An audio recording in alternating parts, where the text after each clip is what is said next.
ಸರಿಯಾದ ಮಾತು. ಏಡಿಯಾದವರಿಗೆ ನಿಮ್ಮನ್ನು ನೋಡಿ ಏಡಿಯಾದವರಿಗೆ ಧೈರ್ಯದಲ್ಲಿ ಬರಬೇಕು. ನಿಮ್ಮಂತ ವೀರರ ಬಳಿ ನಾವಿರುವಾಗ ನಮ್ಮ ಜನ್ಮ ಸಾರ್ಥಕ.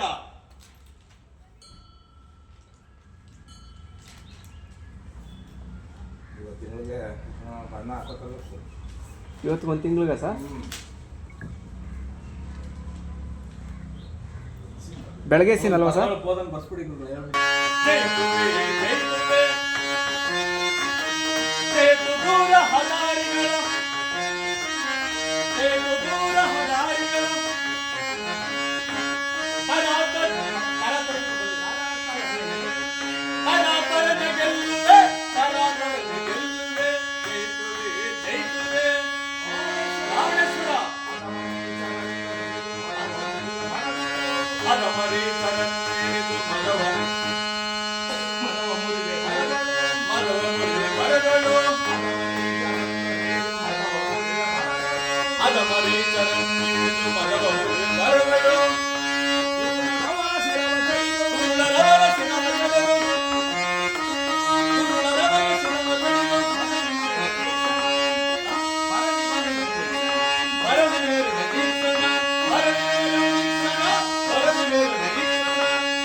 ನಾವು ಸಹ ಬರುವೆವು.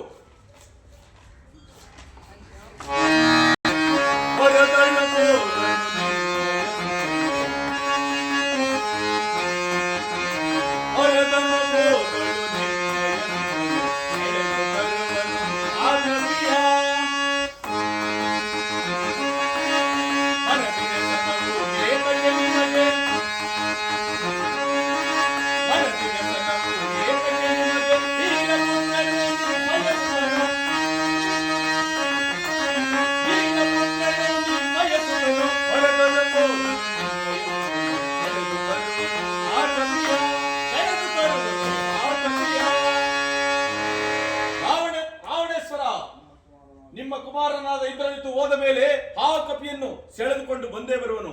ಇಲ್ಲವಾದರೆ ನನಗೆ ಅಭಯವನ್ನು ಕೊಡಿ, ನಾನೇ ಸೆಳೆದು ತರುವೆನು. ಓ ಕಪಿಯೇ, ನೀನು ಯಾರು?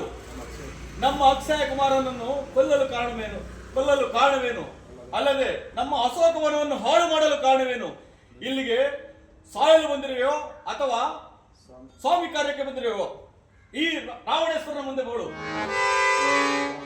ಓಹೋ, ನನ್ನನ್ನು ಯಾರೆಂದು ಕೇಳುತ್ತಿರುವೆಯಲ್ಲ? ಇದೋ ನೋಡು, ರತ್ನ ಖಚಿತವಾದ ಸಿಂಹಾಸನದ ಮೇಲೆ ಕುಳಿತು ರಾರಾಜಿಸುತ್ತಿರುವ ದಶಕಂಠ ರಾವಣನ ಮಹಾಮಂತ್ರಿಯಾದ ನನ್ನನ್ನು ರಾಸ್ತ ಎಂದು ಕರೆಯುವರು. ಓ ಕಪಿಯೇ,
ನಿನ್ನ ಬಾಲಕ್ಕೆ ಎಣ್ಣೆ ನೊಚ್ಚಿ ನಿನ್ನನ್ನು ಧ್ವಂಸ ಮಾಡುವೆನು. ನಿಲ್ಲು.